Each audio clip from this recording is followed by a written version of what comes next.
namhlanje ubizwa ngenyoni umuhlala umfazi omnyama ubizwe ngedimoni muhlabile for abadala bakubiza ngenhlobo endiyala mosaqoka impatiyadi amanga qoka ibheshu manje bazothi ngiyasangana awukibuyele esimpandeni ngithi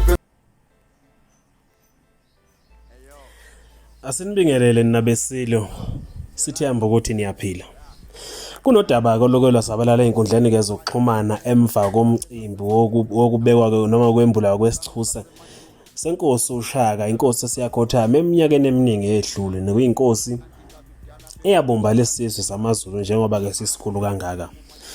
Ngalesikhathi ke abantu ke bethameleke lo mgubho ke weSilo uShaka. Kwabe sekuba khona ke isigameke sashiya kabaningi bengathokozanga ukuthi kahle kahle ingabe kwenzakalani ngalento. Kulesi sigameko kwafela kowesifazane owafela kwaqhamuka ke hlubulundela ke elwa efuna ukuya lapha phambili kwakuhleli khona ke icukuthwana. Lo wesifazane kubikwa ukuthi ke kungenzeka ukuthi ke uyintombi ke yesilo samabandla. Njengoba kwabonakala exhakathiswe ngamaphoyisa eKingshang ngesikhathi ke efuna ukuhlubulundela ephikelela kwakuhleli khona ke isilo samabandla kanye ke nomengameli ke weso. Ngokomthombo othembekile kuvela ukuthi ke isilo uMisuzulu kaZwelithini wayekade ke mbethe naso ke ngubonye ngobusuku obandulela ke lolu suku. Le ntokazi ke qede ke yavuka ekuseni ngovivu waphuthuma ke emcimbini wesithusa sikaShaka.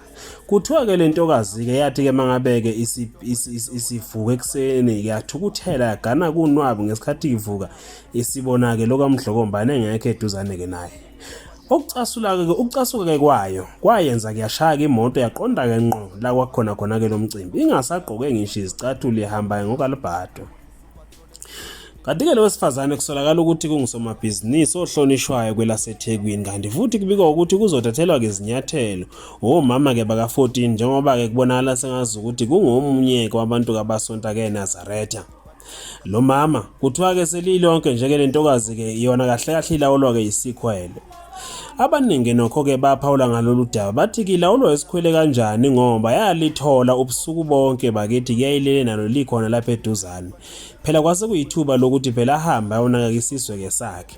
Bathi awu imani idlala isikhwele nje ngoba yalithola laliphelele futhi isikhathi yayinaso sonke yokuthi ingalisebenzisa. Kwangasafanele ukuthi kivumele isikhwele ke silawule. Lo wesifazane ogama lakhe ke lingakatholakala ukuthi kahle kahle lakhe ungubani.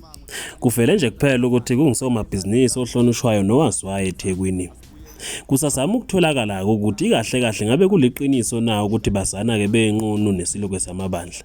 Nakuba ke lezi ndaba ke zingakaqinisekiswa.